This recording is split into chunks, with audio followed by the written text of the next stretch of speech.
Hello നമസ്കാരം. Study സ്റ്റുഡിയോയിലേക്ക് എല്ലാവർക്കും സ്വാഗതം. നമ്മളിന്ന് ശ്രീനാരായണ ഗുരു ഓപ്പൺ യൂണിവേഴ്സിറ്റി BA-BCom സെക്കൻഡ് സെമ്മിൻ്റെ മലയാള ലാംഗ്വേജ് പേപ്പറായ മലയാള സാഹിത്യം എന്നതിലെ ബ്ലോക്ക് ഫസ്റ്റിലെ ലാസ്റ്റ് യൂണിറ്റ് 12ാമത്തെ യൂണിറ്റാണ് ക്ലാസ്സിൽ ഡിസ്കസ് ചെയ്യാൻ പോകുന്നത്. അപ്പോൾ ക്ലാസ്സിലേക്ക് പോകുന്നതിന് മുമ്പ് നിങ്ങളെൻ്റെ ഈ ചാനൽ ആദ്യമായിട്ടാണ് കാണുന്നതെങ്കിൽ സബ്സ്ക്രൈബ് ചെയ്യുക, ഷെയർ ചെയ്യുക, നിങ്ങളുടെ കമൻറ്റുകൾ എഴുതി അറിയിക്കുക. ഒപ്പം പെയ്ഡ് നോട്ട്സ് ഉണ്ട്, വിവിധ സബ്ജക്റ്റുകളുടെ നോട്ട്സ് ഉണ്ട്. MA ഇല്ല, BA-ൻ്റെ BCom ലാംഗ്വേജ് മാത്രം കേട്ടോ. അപ്പോൾ ഏതൊക്കെ സബ്ജക്റ്റുകളെന്നും ബാക്കി ഡീറ്റെയിൽസ് അറിയാൻ കഴിഞ്ഞ വീഡിയോയിൽ ഡിസ്ക്രിപ്ഷൻ ബോക്സിൽ എൻ്റെ വാട്സപ്പ് നമ്പർ കൊടുത്തിരുന്നു. അപ്പോൾ നിങ്ങൾ വാട്സപ്പിൽ വന്നാൽ അതിൻ്റെ ഡീറ്റെയിൽസ് തരാം. പെയ്ഡ് നോട്ട്സാണ്. അപ്പോൾ ക്ലാസ്സിലേക്ക് പോകാം. യൂണിറ്റ് 12 കണ്ണ് എന്നാണ്. എസ് ജോസഫിൻ്റെ കണ്ണ് എന്ന കവിതയാണ്. 1965 എസ് ജോസഫിൻ്റെ ജനനം. അദ്ദേഹത്തെക്കുറിച്ച് ആദ്യം നമുക്കറിയാം. പാർശ്വവൽകൃത ലോകത്തു നിന്നുള്ള വാക്കുകളെയും കാഴ്ചകളെയും ജീവിതങ്ങളെയും തൻ്റെ കവിതയിൽ അടയാളപ്പെടുത്തിയ കവിയാണ് എസ് ജോസഫ്. ഉത്തരാധുനിക കാലഘട്ടത്തിലെ ശക്തനായ കവിയായിരുന്നു എസ് ജോസഫും. മലയാളം കാവ്യലോകത്ത് തൻ്റേതായ ആവാസം സൃഷ്ടിച്ചെടുത്ത കവിയാണ് എസ് ജോസഫ്. മനുഷ്യനും രാഷ്ട്രീയവും പ്രകൃതിയും പ്രപഞ്ച ലയവും ഉൾച്ചേരുന്ന ഒരു നാട്ടു ജൈവ വ്യവസ്ഥയുടെ ആഖ്യാനത്തിലൂടെ പരമ്പരാഗത ലോകവീക്ഷണത്തെ അടിസ്ഥാനപരമായി മാറ്റി എഴുതാൻ ഒരുമ്പെടുന്ന കവിതകളാണ് ആരുടേത്? ജോസഫിൻ്റേത്. മലയാള കാവ്യഭാഷ ഇന്നോളം താണ്ടിയിട്ടുള്ള ദൂരം കൂടിയാണ് ജോസഫിൻ്റെ കവിതകളിലൂടെ അടയാളപ്പെടുത്തുന്നതെന്നാണ് പറയപ്പെടുന്നത്. നാളിതുവരെ എവിടെയും അടയാളപ്പെടുത്താതെ പോയ ജനതകളും അവരുടെ സംഘർഷങ്ങളും ആലോചനകളും ജോസഫിൻ്റെ കവിതകളിൽ പ്രത്യക്ഷപ്പെടുന്നുണ്ട്. തങ്ങളെ അടിച്ചമർത്തുന്നവരോടും ചൂഷണം ചെയ്യുന്നവരോടുമുള്ള കീഴാള മനുഷ്യരുടെ പൊരുതലുകളും അതുപോലെ അവരുടെ പിടച്ചിലുകളുമാണ് എസ് ജോസഫിൻ്റെ പല കവിതകളും. അദ്ദേഹത്തിൻ്റെ അതായത് ഈ മുഖ്യധാര മലയാള കവിതയിൽ വേറിട്ട വഴിവെട്ടിയ ഒരു കവിയാണ് ജോസഫ്. പാർശ്വവൽക്കരിക്കപ്പെട്ട ഇടങ്ങളെ മുഖ്യധാരയിലേക്ക് എത്തിക്കാൻ കവിതയെ മാധ്യമമാക്കിയ കവി കൂടിയാണ് അദ്ദേഹം. നാളിതുവരെ രേഖപ്പെടുത്താത്ത ജനതയുടെ വിഹ്വലതകൾ, അതായത് അവരുടെ പ്രയാസങ്ങൾ കവിതയുടെ വിഷയമാക്കുന്നതിൽ എപ്പോഴും ശ്രദ്ധിക്കുന്ന കവിയാണ് ജോസഫ്. പ്രകൃതിയും കവിതയും ഒത്തുചേരുന്ന ജൈവസമൃദ്ധിയുടെ ആളനക്കമുള്ള കാവ്യലോകം സൃഷ്ടിച്ച മഹാകവിയാണ് എസ് ജോസഫ്. അതുപോലെ തന്നെ സാധാരണക്കാരൻ്റെ ജീവിത പരിസരത്തിൽ നിന്നുകൊണ്ടാണ് കവിയുടെ എഴുത്ത് വഴി തുടങ്ങുന്നത്. സമകാലിക കവിതകളിൽ ശ്രദ്ധേയമായ ഒന്നാണ് അദ്ദേഹത്തിൻ്റെ കണ്ണ് എന്ന കവിത. പ്രകൃതിയുടെ നൈസർഗികതയിലേക്ക് ഒളിഞ്ഞു നോക്കുന്ന തീക്ഷ്ണമായ ചൂഷണക്കണ്ണുകളെ സൂചിപ്പിക്കുന്ന കവിതയാണ് കണ്ണ് എന്നത്. പൊതുകവിതകളിൽ ജോസഫിൻ്റെ കവിതയുടെ സ്വരം മുൻപ് കേട്ടിട്ടില്ലാത്ത വിധം വേറിട്ട് നിൽക്കുന്ന ഒന്നുകൂടിയാണ്. ഇനി നമ്മൾ കണ്ണെന്ന കവിതയിലേക്ക് പോവാം കേട്ടോ. കണ്ണ് എന്ന കവിതയിലെ കണ്ണിനെ കല്ലും വെള്ളവുമാകുന്ന ജലാശയമായിട്ടാണ് കവി കാണുന്നത്. കവിതയിൽ കൺപീലികൾ ചില്ലകളായിട്ട് മാറുന്നുണ്ട്. തോട്ടിലേക്ക് ചിതറി വീഴുന്ന പ്രകാശത്തിൽ നിന്ന് കവി കണ്ണനുഭവങ്ങളിലേക്ക് കടന്നു ചെല്ലുകയാണ്. കൃഷ്ണമണികളെ കല്ലുകളായിട്ട് കൽപ്പിച്ചിരിക്കുകയാണ്. കാഴ്ചയുടെ ഭിന്നാനുഭവങ്ങളിലേക്കാണ് കണ്ണ് എന്ന കവിത കടന്നു ചെല്ലുന്നത്. ഇനി നമ്മളിതിൻ്റെ വരികളിലേക്ക് പോവാം. തോട്ടിൻ കപ്പലുമാവുമൂടുമൊരിടം എന്ന് തുടങ്ങിയിട്ട് കുഞ്ഞെന്ന് പറഞ്ഞിടുമോ എന്ന് അവസാനിക്കുന്ന വരികളാണ്. അതായത് തോട്ടിലെ കപ്പൽമാവിന് താഴെ ഒരിടം കൊടും ചൂടിലും കല്ലിനെ ചുറ്റി വളഞ്ഞ് ഉറങ്ങി അലീവായിട്ട് മാറിയ തുള്ളി ജലം അതുണ്ടാകാൻ മരത്തണലിന് താഴെ തള്ളയും കുഞ്ഞും കാണുന്ന വെള്ളം കണ്ടാൽ നമുക്ക് തോന്നിപ്പോകും അമ്മയും കുഞ്ഞും കിടക്കുന്നത് പോലെയാണെന്ന്. അതോ വെള്ളം തള്ളയും അതിൻ്റെ ഉള്ളിലൊരു കുഞ്ഞെന്നും പറയുന്നതാണോ എന്ന് കവി ചോദിക്കുന്നുമുണ്ട്. അങ്ങനെ ആയിരിക്കുമോ പറയുന്നത് ശരി എന്ന് കവി ചോദിക്കുന്നു. രണ്ടായാലും എന്താണ്, ഒരമ്മയും കുഞ്ഞും കിടക്കുന്നത് പോലെ അത് തോന്നുന്നുണ്ട്. ജോസഫിൻ്റെ കവിതകളിൽ പലയിടത്തും ഒഴിച്ചുകൂടാനാവാത്ത ഘടകമാണ് തോട്. തോടിന് കീഴെ തോട്ടിനടുത്ത് ജീവിക്കുന്ന മനുഷ്യരുടെ ജീവിത ചിത്രങ്ങൾ പലതും ജോസഫിൻ്റെ കവിതയ്ക്ക് മാറ്റുകൂട്ടുന്നുമുണ്ട്. ഇവിടെ കണ്ണ് എന്ന കവിതയിലും തോട് തന്നെയാണ് പശ്ചാത്തലം. പല പ്രതീകങ്ങളിൽ കൂടിയാണ് കവിത കടന്നു പോകുന്നത്. കീഴാള ജനതയുടെ ജീവിത സംഘർഷങ്ങളും പച്ചയായ ജീവിത യാഥാർത്ഥ്യങ്ങളും പ്രതിഷേധങ്ങളും അടയാളപ്പെടുത്തുമ്പോൾ പലതരത്തിലുള്ള ബിംബങ്ങളെ ജോസഫ് തിരഞ്ഞെടുക്കുന്നുണ്ട്. തോടിനെ ആശ്രയിച്ചുകൊണ്ട് മണ്ണിനോട് ചേർന്ന് ജീവിക്കുന്ന കീഴാളൻ എന്ന മുദ്രകുത്തപ്പെട്ട ജനതയെക്കുറിച്ചാണ് കവി യഥാർത്ഥത്തിൽ ഇവിടെ എഴുതുന്നത്. തോട്ടിൽ പറങ്കിമാവ് മൂടുമൊരിടത്തിൽ കീഴെയുള്ള ഇളക്കകം കല്ലിൽ ചുറ്റി വളഞ്ഞുറങ്ങിയ ലിവായി എന്നാണ്. അതായത് വെള്ളം മണ്ണിനോടൊപ്പം പ്രകൃതിയോടൊപ്പം വളർന്നു വന്ന മനുഷ്യൻ്റെ സാന്നിധ്യത്തിൻ്റെ തൻ്റെ തന്നെ അസ്തിത്വത്തിൻ്റെ സൂക്ഷിപ്പുകളെയാണ് കവി ആദ്യ വരിയിൽ തന്നെ തുറന്നുവിടുന്നത്.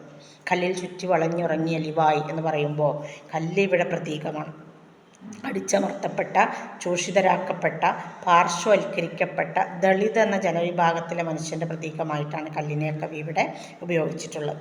എസ് ജോസഫിൻ്റെ തന്നെ കറുത്ത കല്ല് എന്ന കവിതയെ ഇതിനോട് നമുക്ക് ചേർത്ത് വായിക്കാം. അതായത് കറുത്ത കല്ലിലും കല്ല് എന്നത് എന്താണ്, കീഴാള സ്വത്വമായിട്ടാണ് അദ്ദേഹം അടയാളപ്പെടുത്തുന്നത്. ഇവിടെ കല്ലിൽ ചുറ്റി വളഞ്ഞിറങ്ങിയ ലിവായ് എന്ന് പറയുമ്പോൾ കവിയുടെ സ്വത്വം അല്ലെങ്കിൽ കവി ഉൾപ്പെടുന്ന മനുഷ്യവിഭാഗത്തിൻ്റെ വളർച്ചയുടെ ആദ്യഘട്ടമാണ് നമുക്ക് വായിക്കാൻ കഴിയുന്നത്. കൊടും ചൂടിലും തള്ളയും കുഞ്ഞും ഉറങ്ങി എന്ന് വരാം എന്ന് പറയുന്നൊരു വരിയുണ്ട്. അവിടുത്തെ ദളിത് ജനത അനുഭവിച്ച കഷ്ടപ്പാടുകളുടെ വ്യംഗ്യമായിട്ടുള്ള ഒരു ചിത്രമാണ് അദ്ദേഹം നമുക്ക് നൽകുന്നത്. പാർശ്വവൽക്കരിക്കപ്പെട്ട ജനതയെക്കുറിച്ചാണ് കവി എഴുതുന്നത്. സമൂഹത്തിൻ്റെ പൊതുമണ്ഡലത്തിലേക്കുള്ള എല്ലാ പ്രവേശനങ്ങളും നിഷേധിക്കപ്പെട്ടിരുന്ന ആ ജനതയ്ക്ക് തീർച്ചയായിട്ടും അഭയം എന്താണ്, തോട്ടിൽ കപ്പലുമാവും മൂടുമൊരിടം തന്നെ, അള്ളയായ സ്ഥലം തന്നെയാണെന്ന് കവി പറയാം. അവിടെ കല്ലിൽ ചുറ്റി ഉറഞ്ഞുകൂടിയ വെള്ളപ്പോലെ അലിവായി തീർന്ന മനുഷ്യർ, കറുത്തവനെന്നും കീഴാളനെന്നും താഴ്ന്ന ജാതിക്കാരനെന്നും ദളിതനെന്നുമൊക്കെ മുദ്രയേൽക്കേണ്ടി വന്ന മനുഷ്യർ.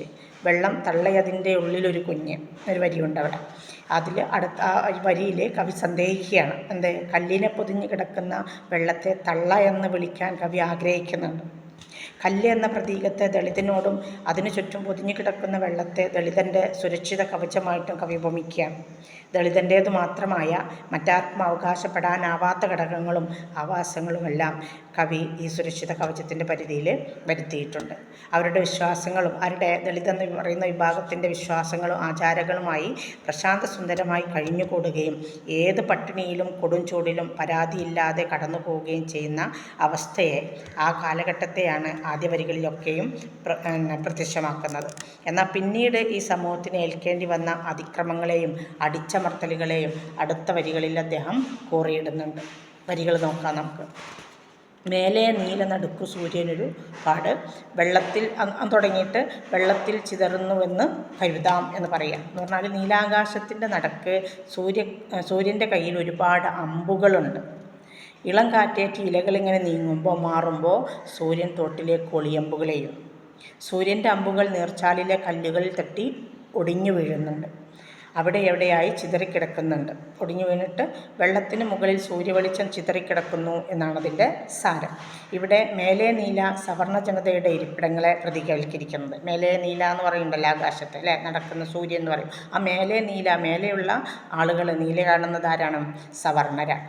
അവർ ഈ കവിതയിൽ ആദ്യ ഭാഗത്ത് കീഴെ പിന്നീട് മേലെ എന്നീ രണ്ട് പരികൽപ്പനകൾ കടന്നു വരുന്നുണ്ട്.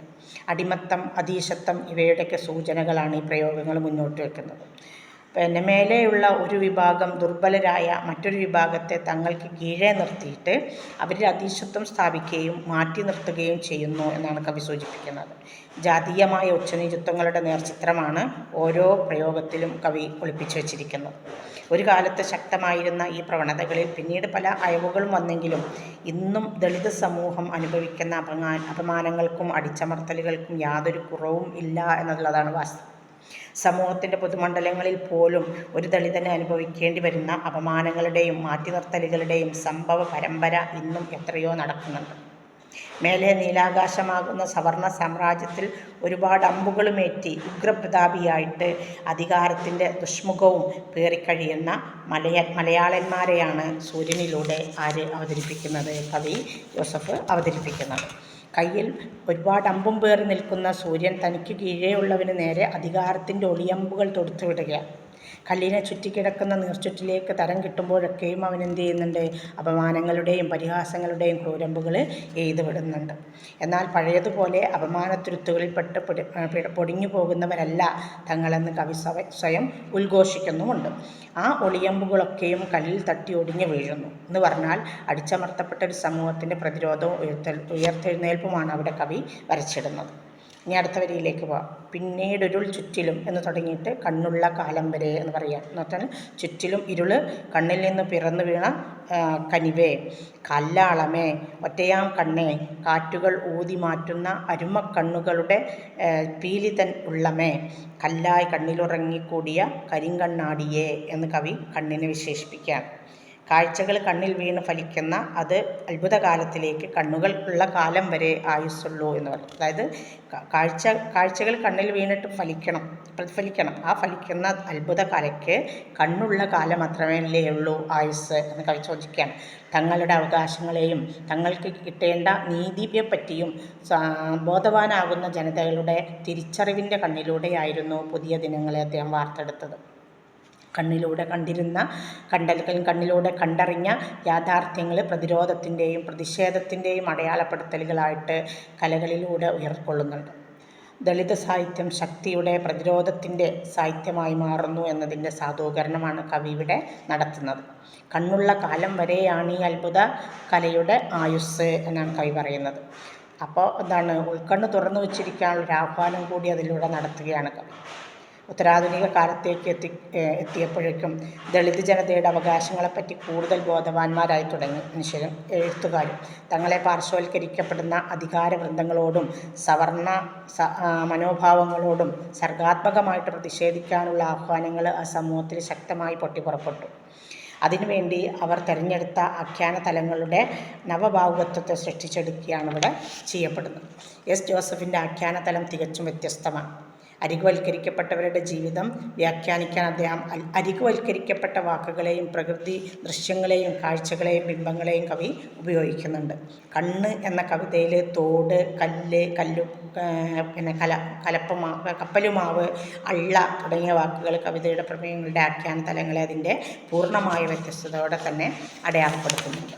പഴയതുപോലെ അപമാനങ്ങളിലും ആക്ഷേപങ്ങളിലും പെട്ട് തളരുന്നവരല്ല പുതിയ തലമുറ എന്നും ലോകത്തെ കാഴ്ചകളെയും യാഥാർത്ഥ്യങ്ങളെയും വ്യക്തമായി കാണാനുള്ള കണ്ണ് ഞങ്ങൾക്കുണ്ടെന്നും അതുള്ളിടത്തോളം കാലം അത്ഭുത കലയ്ക്ക് അവസാനമില്ലെന്നും കവി പ്രഖ്യാപിക്കുകയാണ്. ഉൾക്കണ്ണിലൂടെയുള്ള തിരിച്ചറിവുകളെയും ബോധങ്ങളെയും പ്രതിരോധങ്ങളെയും കവി പ്രോത്സാഹിപ്പിക്കുന്നുണ്ട്. കണ്ണ് കാഴ്ചയുടെ സംവേദനാനുഭവ പരിസരങ്ങളെ അടയാളപ്പെടുത്തുന്നു. കവിത ദൃശ്യാനുഭവ പ്രതീതിയിൽ നിന്ന് കാഴ്ചയുടെ താത്വിക പരിസരത്തേക്കാണ് സഞ്ചരിക്കുന്നത്. തോട്ടിൽ കരയിലെ കപ്പലുമാവിൽ ചുവട്ടിൽ നിന്നുത്ഭവിച്ച് കല്ലിനെ ചുറ്റി ഒഴുകുന്ന നീർച്ചോലയുടെ കാഴ്ചയാണ് കവിതയുടെ തുടക്കം. നീലാകാശത്തിന് കീഴെ പച്ചില കുടയ്ക്ക് താഴെ അമ്മയായ ഭൂമിയും ഗർഭസ്ഥ ശിശുവായ കുഞ്ഞും ഉറങ്ങുന്ന കാഴ്ചയാണ് രണ്ടാമത്തെ കാഴ്ച. കണ്ണാണല്ലോ കവിത, അപ്പം കാഴ്ചകളാണല്ലോ വരുന്നത്. സൂര്യൻ അമ്പുകൊണ്ട് തനിക്കാവും വണ്ണം വിടുകയും എന്നിട്ട് എയ്തുവിട്ട് വറ്റാതെ നിൽക്കുന്ന ഉറവയെ ഭൂമിയുടെ കണ്ണായി കല്ലുമൂടിയ കണ്ണാടിയായി ചിത്രീകരിക്കുകയാണ് കവി. കണ്ണുള്ള കാലം വരെ കാണാനാശിക്കുന്ന പ്രകൃതിയുടെ ദൃശ്യാനുഭവ സൗന്ദര്യങ്ങളെ കവി സാക്ഷാത്കരിക്കുന്നുണ്ട്. കപ്പലുമാവിൻ്റെ തണലിൽ ഒഴുകുന്ന നീർച്ചാലിന് കവിതയിലെ മുഖ്യ വിഷയം. ഭൂമിയുടെ ഉള്ളിലെ കനിവാണ് ആ നീർത്തടം. ഭൂമിയെ അമ്മയായും നീർച്ചാലിനെ ഭൂമാതാവിൻ്റെ കുട്ടിയായും സങ്കല്പിക്കുന്ന ചിന്ത വളരെ ഉചിതമായത് ഒന്ന് തന്നെയാണ്. കപ്പലുമാവ് ഈ മാതൃത്വത്തിനു മേലുള്ള സംരക്ഷണ കവചമാണ്. ഭൂമിയുടെ കനിവിലെ പച്ചപ്പിൻ്റെ ഏത് ചെറിയ ഇലയനക്കത്തിൽ പോലും എയ്ത് നശിപ്പിക്കാവുന്ന സൂര്യരശ്മികൾ ഒളിയമ്പുകളായിട്ട് നിൽക്കുന്നുണ്ട്. ശക്തനായ സൂര്യൻ്റെ കിരണങ്ങൾക്ക് ഈ നീരുറവ ഒന്നല്ലെങ്കിലും എന്ത് ചെയ്യാം, തരലിൻ്റെ സംരക്ഷണം സൂര്യനരങ്ങളിൽ നിന്ന് ഭൂമിയുടെ ആർദ്രതയെ സംരക്ഷിക്കുന്നു. ഇളം കാറ്റിൻ്റെ ചലനത്തെക്കാൾ ഇലയനങ്ങിയാൽ ആ വിടവിലൂടെ തീക്ഷ്ണ ശരങ്ങൾ എയ്യാനായിട്ട് കാത്തു നിൽക്കുകയാണ് ആര്? സൂര്യൻ. ശരങ്ങൾ എന്ന് പറഞ്ഞാൽ അമ്പുകൾ എയ്യാൻ വേണ്ടിയിട്ട് കാത്തു നിൽക്കുകയാണ് സൂര്യൻ. പക്ഷേ അവിടെ നീർച്ചാലിന് തുണയായി അത് തഴുകിയൊഴുകുന്ന ഒരു കല്ലുണ്ട്. പരസ്പരാശ്രയത്വത്തിൻ്റെ പ്രതീകമായിട്ട് ആ കല്ലിനെ ഏത് ചുട്ടുകൊള്ളുന്ന ചൂടിലും തണുപ്പിച്ചുകൊണ്ടാണ് ആ നീർച്ചുറ്റ് നിലനിൽക്കുന്നത് എന്ന് പറയുന്നുണ്ട്. അതുകൊണ്ട് തന്നെ സൂര്യൻ്റെ തീക്ഷ്ണശരങ്ങളെ പതിക്കുന്ന വേളയിൽ തന്നെ ശിഥിലമാക്കി നീർച്ചാലിനെ രക്ഷിക്കുകയാണ് ആ കല്ല്, ചുറ്റിയൊഴുകുന്ന കല്ല് ചെയ്യുന്നത്. അതിജീവനത്തിൻ്റെ സ്വയം കരുതലായിട്ട് പ്രകൃതി തന്നെ മരവും കല്ലും നീർച്ചാലും തീർക്കുന്നതായിട്ട് കവി സൂചിപ്പിക്കുന്നു. പരസ്പര പൂരകങ്ങളായി അവ വർത്തിക്കുന്നു. കല്ലിൻ്റെ കാഠിന്യത്തിൽ തട്ടി ചിതറിപ്പോകുന്ന ശരക്കഷ്ണങ്ങൾ ആ ജലത്തിലേക്ക് തന്നെ തെറിച്ചു വീഴുന്ന നീരുറവയെ കവി ഇവിടെ കല്ലിൽ നിന്ന് പിറന്നു വീണ കനിവേ എന്നാണ് അഭിസംബോധന ചെയ്യുന്നത്. ഏത് കഠിനമായ ഹൃദയവും അലിവിൻ്റെ ഒരു നീർച്ചാലിന് സാധ്യതയുള്ള ഇടമാണെന്ന് നമുക്ക് ഈ കവിതയിലൂടെ കാണാൻ കഴിയും. ഇത് കാണുവാനും നമുക്ക് എന്തു വേണം? കണ്ണുണ്ടാവണം. കല്ലോളമേ എന്ന സ്നേഹാർദ്രമായ സംബോധനയിൽ കല്ലും കനിവും തുല്യ പ്രാധാന്യമുള്ള രണ്ട് ഘടകങ്ങളാണ് എന്നാണ് ആയിട്ടാണ് കവി കാണിക്കുന്നത്. പരസ്പര പൂരകങ്ങളായ രണ്ട് ഘടകങ്ങൾ. ഒറ്റയായ കണ്ണ് എന്ന പ്രയോഗം കാഴ്ചകളെ ഒന്നായി കാണാമെന്നതായും പാതി മറഞ്ഞ കാഴ്ചകളെ സൂചിപ്പിക്കുന്നതായും നമുക്ക് കാണാനാവും. ആർദ്രതയുടെയും കരുതലിൻ്റെയും പ്രതീക്ഷയുടെയും പ്രതീകമായ നീരുറവ ഒരൊറ്റ കണ്ണാവുന്നുണ്ട്. കാറ്റ് ഊതി തുറക്കുന്ന അരുമയായ കൺപീലിയുടെ ഉള്ളമേ എന്ന സംബോധനയിലൂടെ അതിൻ്റെ സൗന്ദര്യത്തെ, അതിൻ്റെ സാരസ്യത്തെ കവി നമുക്ക് മുന്നിൽ അനാവരണം ചെയ്യുകയാണ്. ഭൂമിയുടെ കനിവിൻ്റെ കണ്ണ് ഏത് തീക്ഷ്ണ ശരപ്രയോഗത്തിലും സുന്ദരമായി നിലനിൽക്കുന്നത് നമുക്കിവിടെ കാണാൻ കഴിയും. അമ്മയുടെ സംശുദ്ധ സ്നേഹമായി നമുക്കിതിനെ വായിക്കാനും കഴിയും. കാരണം അമ്മയാണല്ലോ സംരക്ഷിക്കുന്നത്. കണ്ണിലേക്ക് സൂര്യൻ ശരമെയ്യുമ്പോൾ കാഴ്ച മങ്ങുകയും ഉറവ് വറ്റുകയും ചെയ്യാം. ഒരു കണ്ണ് പ്രതീകാത്മകമായി ഈ കവിതയിൽ ആദ്യം മുതൽ അവസാനം വരെയുണ്ട്. കറുത്ത കൃഷ്ണമണി കല്ലായും കണ്ണിലെ വെളുപ്പ് കല്ലിനെ ചുറ്റിയൊഴുകുന്ന നീരുറവയായും മാറുന്നു. പ്രലോഭനങ്ങളുടെ കാറ്റ് കൺപീലികളെ ഊതി തുറന്നു വരാം, അതായത് ഊതി തുറന്നേക്കാം. പക്ഷേ ചൂഷണത്തിൻ്റെ തീക്ഷ്ണശരങ്ങളെ പ്രതിരോധിക്കാൻ കരിങ്കണ്ണാടിയായ കല്ലിന് ചുറ്റും കണ്ണിലടിഞ്ഞു കൂടിയ കല്ലായി മാറിയ കരിങ്കണ്ണാടിയെയാണ് അതാണ് സാക്ഷാൽ കണ്ണിലെ കൃഷ്ണമണി. കരിങ്കണ്ണാടി എന്നാണ് അവർ സൂചിപ്പിക്കുന്നത് കൃഷ്ണമണി. അപ്പോൾ സൂക്ഷ്മതയോടെ നമ്മളില്ലെങ്കിൽ ഈ കൃഷ്ണമണി എങ്ങനെയാണ് സൂക്ഷ്മതയെ പറ്റിയാണ് കണ്ണിലെ കൃഷ്ണമണി പോലെ എന്ന് പറയാറില്ലേ. കണ്ണിലെ കൃഷ്ണമണി പോലെ കാത്തു സൂക്ഷിക്കുക എന്ന് പറഞ്ഞാൽ എന്താണ്? അത്രയും സൂക്ഷ്മത നൽകാമെന്നർത്ഥത്തിലാണ്. എന്നാൽ ഈ കവിതയിൽ കൃഷ്ണമണി തന്നെ കണ്ണിൻ്റെ സംരക്ഷണം ഏറ്റെടുക്കുക.